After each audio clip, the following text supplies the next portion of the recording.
চোরকে দেখে কখনো কেউ পালায় না, বরং চোর সবাইকে দেখে পালায়। এখন চোরকে দেখে কেউ যদি হেঁটে বেরোয় তাহলে ওই চোর ভাবে এই তো আমাকে দেখে পালিয়ে গেছে, তাহলে আর আমি চোরের পর্যায়ে নাই, তাহলে আমি রঘু ডাকাতের পর্যায়ে এসে গেছি। এটাই হচ্ছে বলার। ওনাকে এর থেকে ভালো উপমা আর কিছু দেওয়া হতে পারে না। ওনার এমএলএ ছাদ টপকে পাঁচিল টপকে পালাচ্ছে, ওনাকে দেখে নাকি সেনা পালাবে, এটা মানে জাস্ট ভাবা যায় না। এসব কথাবার্তা ওনার মুখেই শোভা পায়।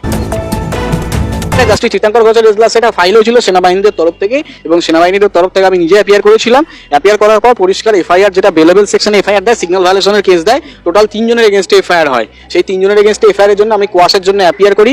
মামলা সিসি ক্যামেরা কল ফর করা হয়, এবং সিসি ক্যামেরা আপনারা বিভিন্ন বৈদ্যুতিক সংবাদ মাধ্যমে সিসি ক্যামেরা আপনারা দেখেছেন, বিভিন্ন বৈদ্যুতিক সংবাদ মাধ্যমে সেটা দেখিয়েছে, নতুন নয়, টোটালটাই ডিসক্লোজ হয়েছে। কলকাতা পুলিশ কালকে দায়িত্ব নিয়ে লালবাজার থেকে প্রেস মিট করে সেটা বার করেছে। তো তার ভিত্তিতে গাড়ি যখন স্লো ড্রাইভ, টার্নিং এর সময় তারা স্লো ড্রাইভই নিয়েছিল, গাড়ির গতি খুব সম্ভবত 30 থেকে 35-এর মধ্যে ছিল।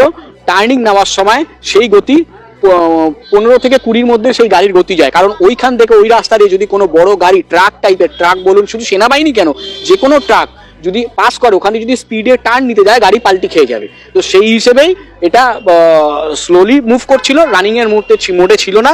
এবং সব থেকে বড় কথা, যে জায়গাটায় আপনি কিছুক্ষণ আগে বললেন যে কখনোই এটা সম্ভব না, ইমার্জেন্সি বেসিসে যারা সার্ভিসের সাথে যুক্ত, যেমন সেনাবাহিনী, স্বাস্থ্য, পুলিশ, এদের গাড়ি কোনো সিগন্যাল ব্রেক যদি করে যায় তাহলে সেটা ভায়োলেশনের ক্ষেত্রে সেটা মানে কগনিজেবল অফেন্সে ধরা যায় না, কারণ তাদের বিভিন্ন রকম ইমার্জেন্সি সিচুয়েশন হ্যান্ডেল করতে। আর একটা সার্ভিস বলে দিলাম, ফায়ার সার্ভিস।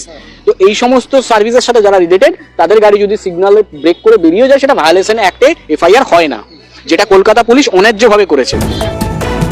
আরে ঝামা তো রোজ ঘটছে, কলকাতা পুলিশ বলো, রাজ্য সরকার বলো, এসএসসি দুর্নীতি, যে কোনো দুর্নীতির ক্ষেত্রে যখন আসে, এর আগেও মানে কিছু ক্ষেত্রে ওভার অ্যাক্টিভ হয়ে যায়, প্রোঅ্যাক্টিভ হয়ে যায়, আবার কিছু ক্ষেত্রে মানে ইনঅ্যাক্টিভ হয়ে যায়। কিছু ক্ষেত্রে এই ক্ষেত্রে প্রোঅ্যাক্টিভ হচ্ছে, কারণ সেনার প্রতি পুরনো খাট ছিল, ওইখানে টেপল তুলে দিয়েছে, তাই জন্য ওর এখানে পুলিশ প্রোঅ্যাক্টিভ।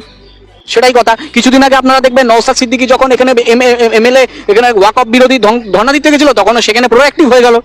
অথচ সেম রিজনে যখন তৃণমূল মিছিল করছে, তাদের পারমিশন হচ্ছে, পুলিশ এসকর্ট করে তাদেরকে নিয়ে যাচ্ছে। অবশ্যই ওর প্রতিটা পরতে পরতে বদলা নিচ্ছে এবং বিরোধী কণ্ঠ রোধ করছে। ওই চোর মমতা যখন 21শে জুলাই সভা করেছিল, তখন বলেছিল না বিরোধীরা 10 বছর, ও বলেছিল না, ওর ভাইপো বলেছিল, বিরোধীরা 10 বছর চুপ থাকবে, বিরোধীদের যত আটকানোর চেষ্টা করবে বিরোধীরা তত বাড়বে, সে যে পার্টি থেকে বিলং করুক না কেন।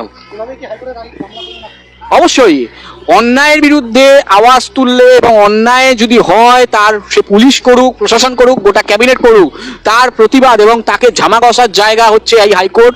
অন্যায়কে কিভাবে প্রতিহত এবং প্রতিরোধ করা যায় জুডিশিয়ারি সিস্টেমে, সেটা আমরা খুব ভালো মতো জানি। এবারও মমতার গালে থাপ্পড় পড়লো, হয়তো আগামী দিনে আরো বেশি পড়বে।